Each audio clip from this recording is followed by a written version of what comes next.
Opinionated, there's a brazier angle and a little bit of levity. That's the question. That's two questions, actually. That's Brazier, Monday to Thursday, 4 till 6 on GB News. Hello, I'm Patrick Christie's. And I'm Mercy Moroki. Make sure that you join us Monday to Thursday, 10 a.m. until midday, right here on GB News for To The Point.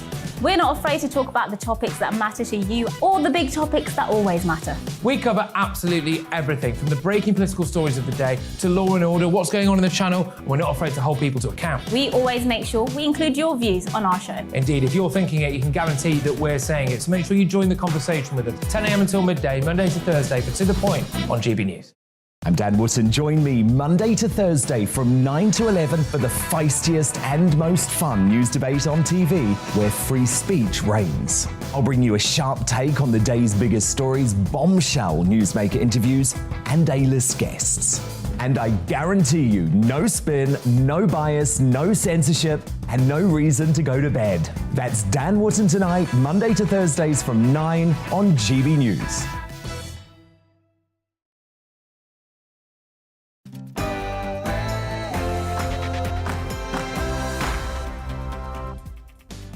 A very good morning to you. It's 9:30 and this is The Briefing with me, Tom Harwood, on your TV and on your radio. Now today, the first significant privatisation in a decade is on the cards. We discuss Channel 4. Also, we speak to an MP who has taken in Ukrainian refugees. On energy, we'll speak to an expert, and campaigner Peter Tatchell will be here to discuss the chaos surrounding a significant international conference the government hopes to hold this summer. All that to come, but first, it's your morning headlines.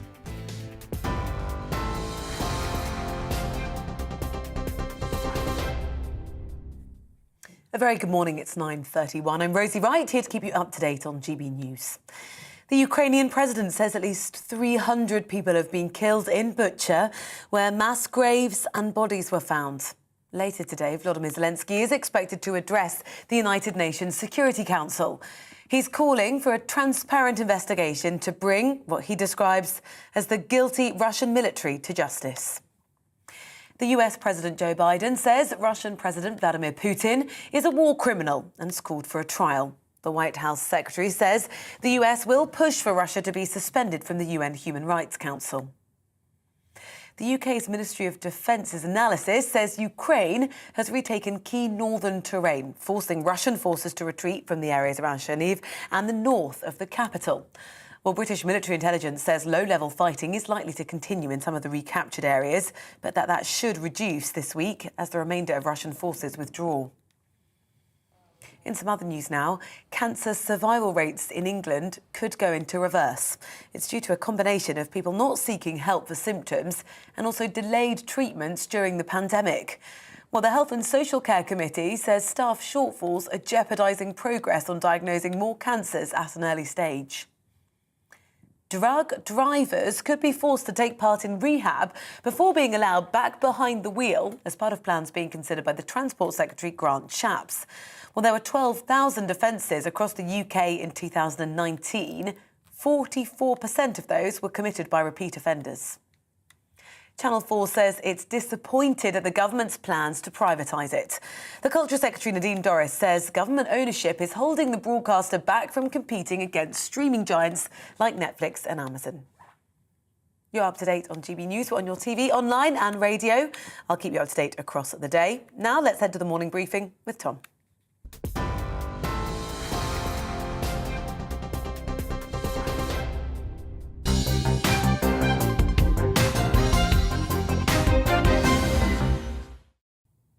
Good morning, it's 9:34 and this is The Briefing with me, Tom Harwood, on your TV and on your radio. Now first this morning, a significant announcement revealed last night. The government is to privatise Channel 4. The state-owned broadcaster receives no taxpayer funding, but it is reported that the government hopes the sale of this asset could bring in £1 billion to the Treasury.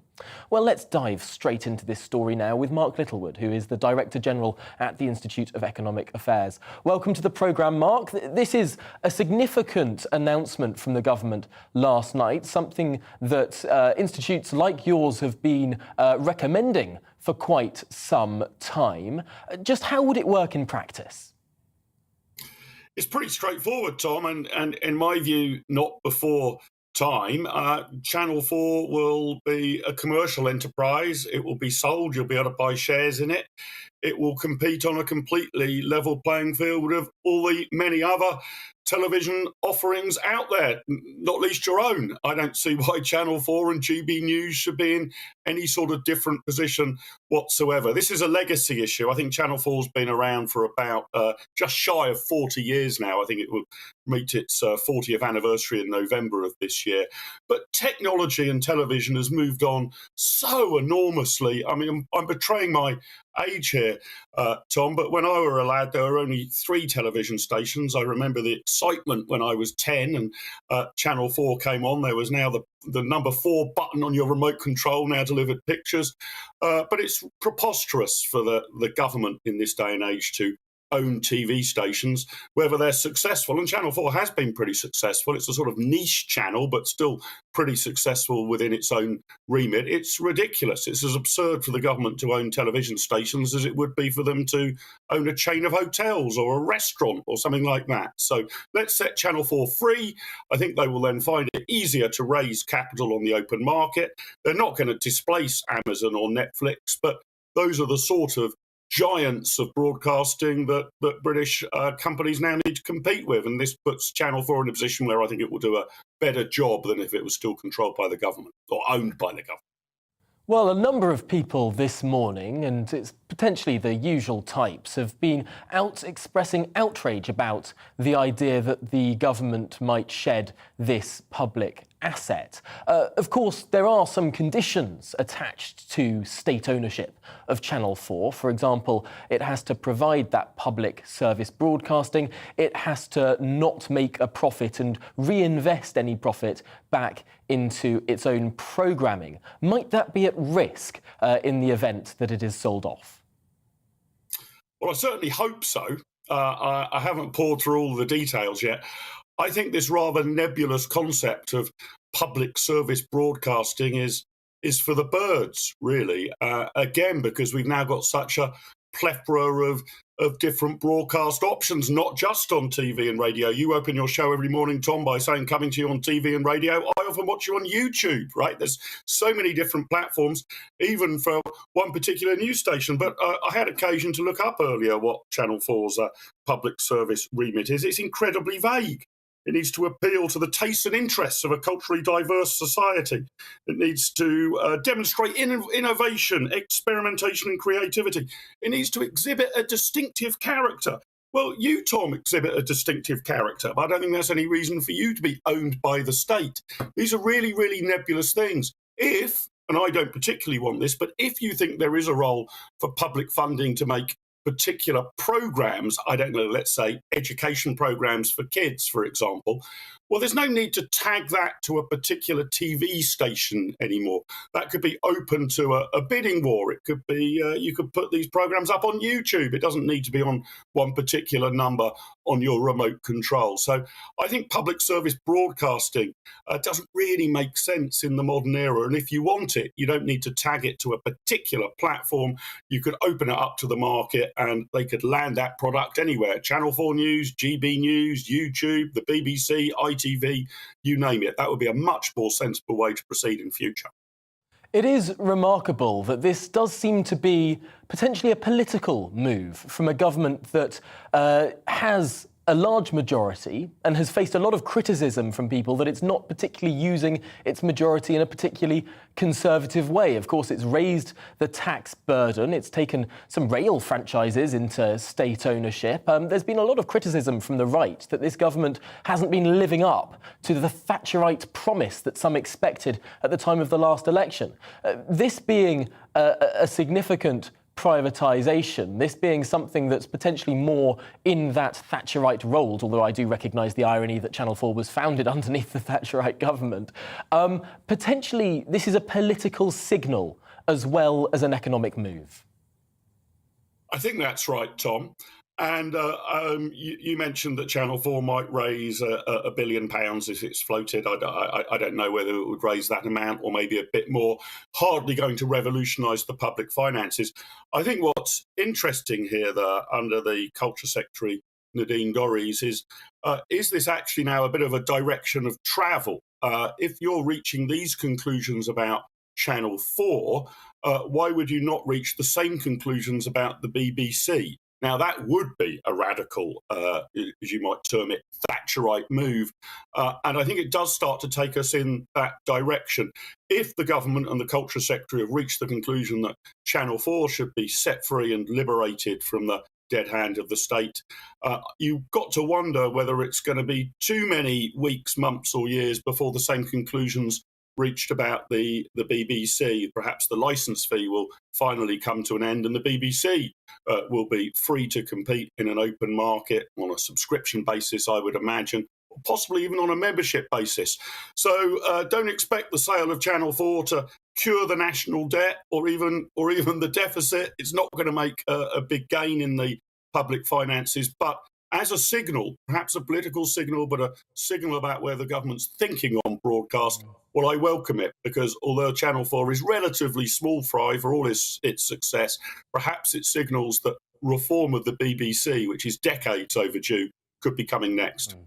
Well, it used to be the case in this country that telecommunications was owned by the state as well. There was a fervent debate when that was being privatised in the 1980s, and now that seems a little ridiculous that you'd have to get a phone through the mechanisms of the state. I wonder how ridiculous this conversation will seem in 10 or 20 years' time if this privatisation is successful. There was a time when the government owned all energy, even owning some pubs, owning utilities, owning just about every aspect of society. It's interesting to see that we may be moving further away from that, potentially in the Thatcherite mould. Still a lot to be seen on this question and definitely fervent debate to happen. But for now, Mark Littlewood, thank you for joining us here on The Briefing to discuss that important issue. Now on to another important issue, and one that has really taken the public by storm. Over 150,000 people have signed up to the Homes for Ukraine scheme, offering their homes to Ukrainian refugees fleeing war and persecution from the Russian state. Well, one of those people who signed up to that scheme is a Conservative MP. Duncan Baker has been generous enough to take in a family of refugees, and I'm delighted to say he can join me now. Welcome to the programme, Duncan. First of all, how did you come to the decision that you would be taking in a Ukrainian family? Well, hi, Tom. It wasn't that difficult, really. When the crisis first broke, my wife and I sat down and we just simply felt that we had to contribute and do whatever we could. My house is a little bit busier than it was 48 hours ago, so hence I'm now holed up in my bedroom because the downstairs is pretty busy now. But we just felt that we could do something. We don't have a big house, but we have a spare bedroom and we have bunk beds in one of our children's room. And we felt that a mother and a small child between sort of a toddler and maybe 12 would be able to accommodate nicely with our family unit. And we set about doing that. And it was a discussion that we had with all of our family, with our children as well, because, you know, clearly Daddy doesn't see an awful lot of children because I'm an MP. But we all felt this was the right thing to do. And I'm so glad we have. It's been an incredible and emotional last 48 hours.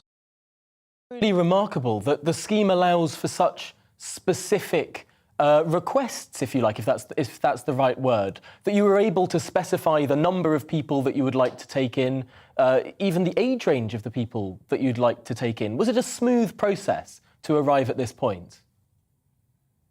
Well, you have to do the work yourself, and I think that's the important thing. So we were able to find a family that just so happened to fit with what we were able to offer, Tom. You know, I've got two little girls. We didn't really feel we had the space, for instance, to have a couple of teenagers and a mother come and live with us. So when we started asking through a friend of a friend of a friend, and it's that kind of organic process which led us to find Anna and Svietik, who are now living with us, it just so came back that, yes, a family was found who was trying to get out. And Svietik, who's the little 6-year-old who's on the screen now, he can't speak a word of English. His mum can speak some English, which was very, very lucky for us. But we didn't know what would happen. We didn't know who we would get. And it was, you know, very, very harrowing, those first few Zoom calls, to try and say that, you know, we were here, we wanted to help. and that we could give a safe haven to you. And over the course of a week or so, we bonded, we had calls every night. It was very important that my wife was part of these conversations because, and I wanted that Anna's husband to be part of those conversations as well. He is a Ukrainian called Vitaly who can't speak any English. But I didn't want people to think, well, who's this crazy Englishman wanting to offer his home for people? So it's been a real family effort. And of course, when I'm not here, it'll be my wife that has to do the lion's share of helping and orchestrating, making sure the family are all comfortable. But so far, it's been wonderful. And the children, I mean, Tom, language is no barrier. They're running around the house, they're running around the garden, they speaking in their own languages, no idea what each other is saying to each other. But there is no barrier there. They're just playing and they're happy. And the most important thing is that they're safe.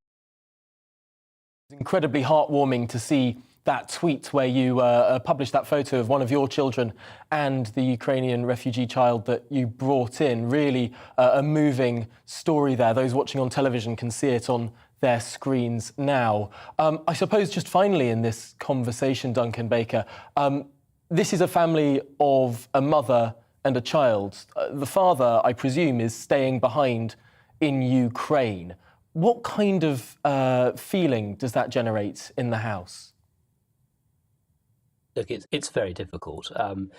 There's no doubt about it. The story that, I could tell you is probably no different to many others.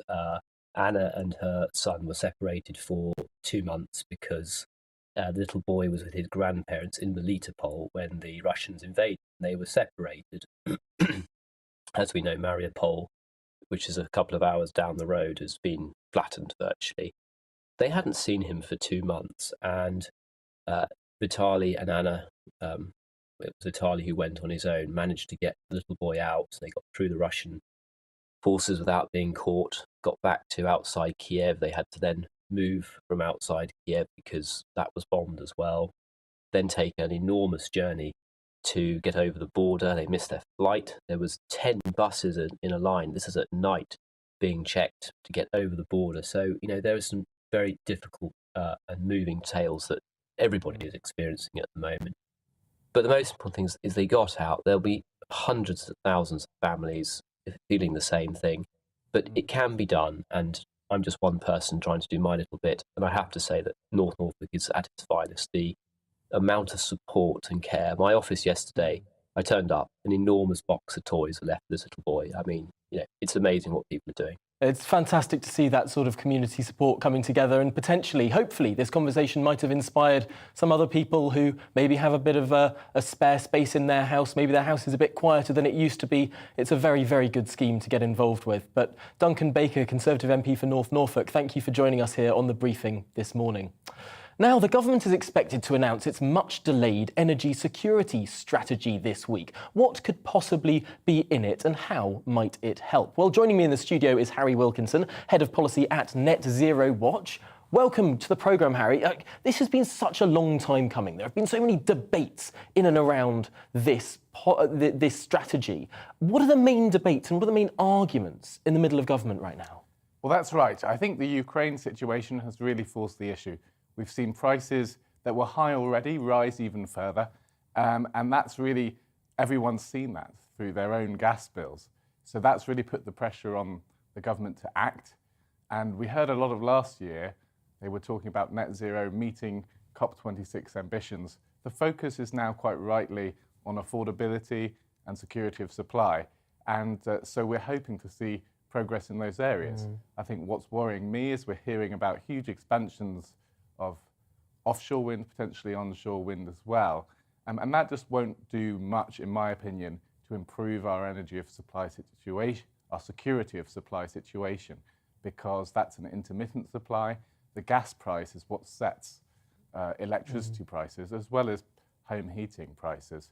And so unless we can get those costs down, people will continue to face the high prices that they're facing now. Now, the government is saying that it's looking to expand North Sea oil and gas production, at least in the short to medium term, making use of our own hydrocarbons here at home rather than relying on imports from elsewhere.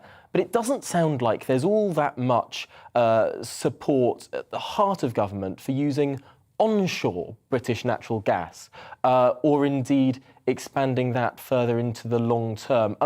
Can offshore oil and gas be ramped up quickly enough to make a difference in people's pockets? It can make somewhat of a difference, but it's a marginal one.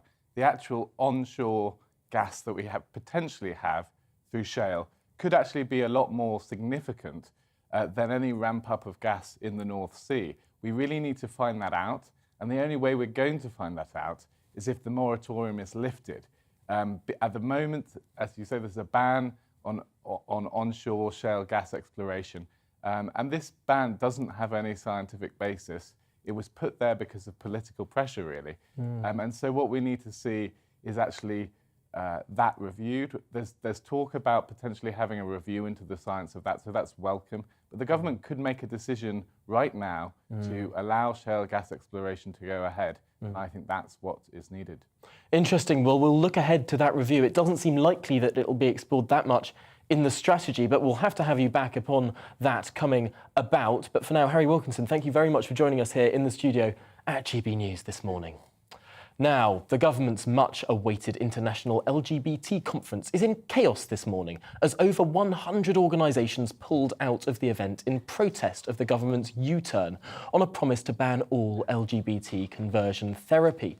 Well, can the conference go ahead at all? Let's talk through this now with Peter Tatchell, the human rights campaigner, who I'm delighted to say can join us on the programme this morning. Peter, this is an extraordinary development. It puts the conference in jeopardy, a conference that's designed to help people who are struggling in many countries where being LGBT is still illegal.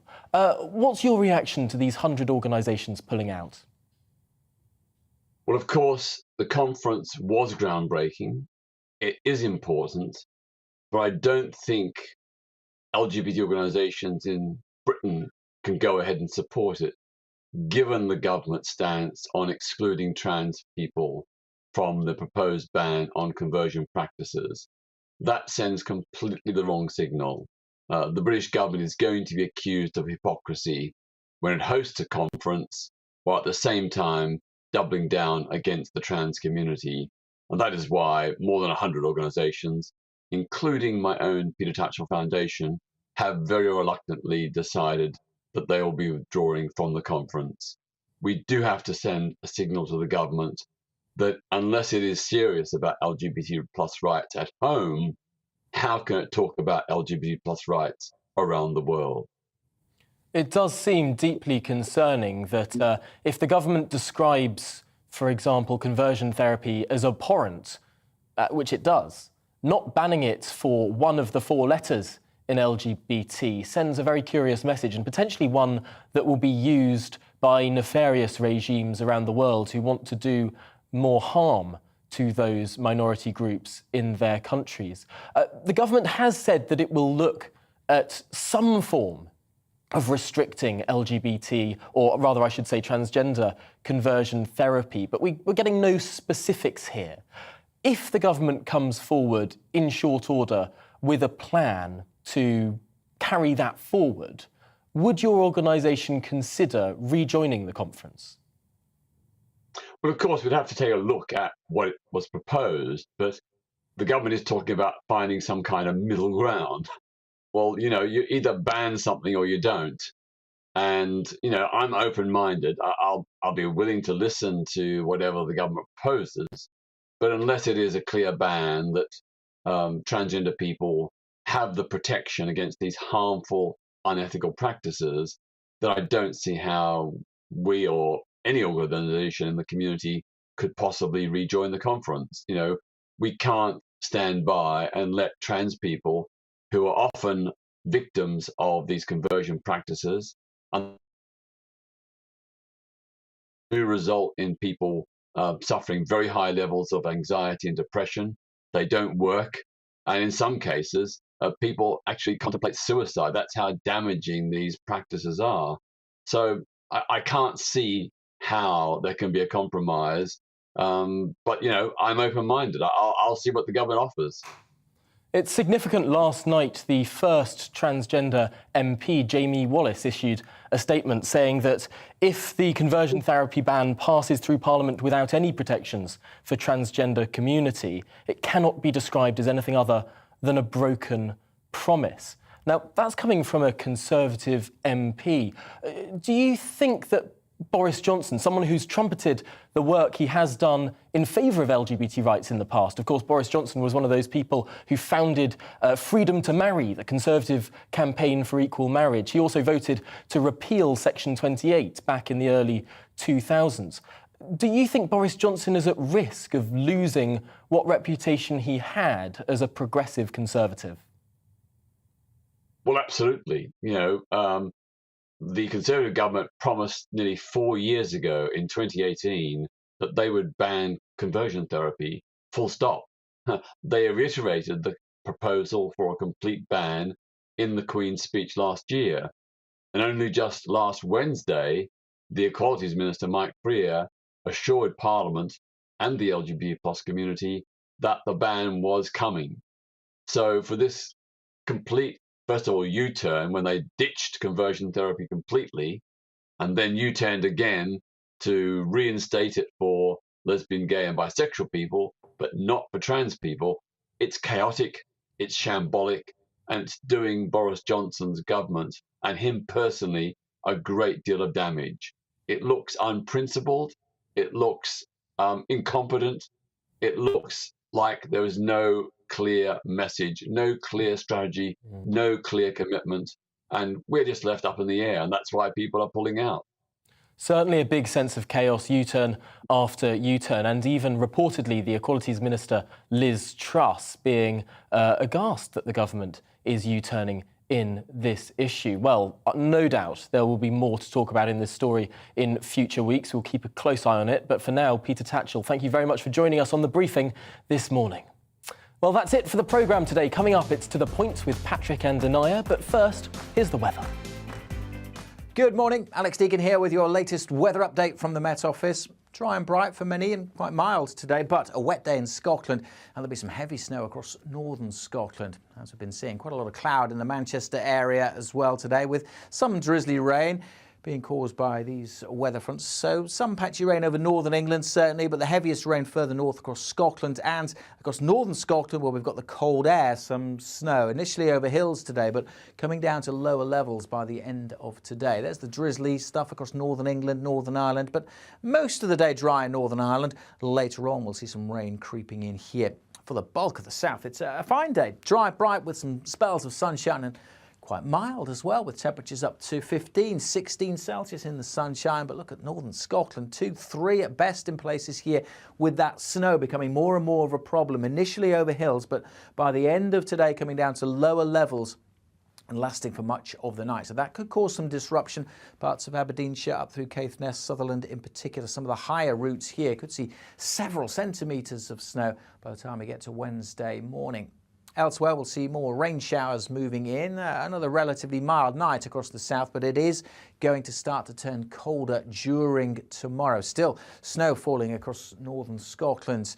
Rain showers chiefly elsewhere, but the showers for central and southern Scotland, Northern Ireland may start to turn a little more wintry by the end of Wednesday. Certainly rain in the showers zipping across England and Wales, so a different feel here tomorrow. A gusty wind blowing those showers through, meaning the sunshine won't be too far away, but also meaning it's going to feel quite a lot colder. Yes, we might get to double figures, but it'll feel colder with the strength of the winds. The outlook is for brighter skies, sunny spells and just a few wintry showers, but temperatures are tumbling as colder air returns right across the land over the next few days. Goodbye.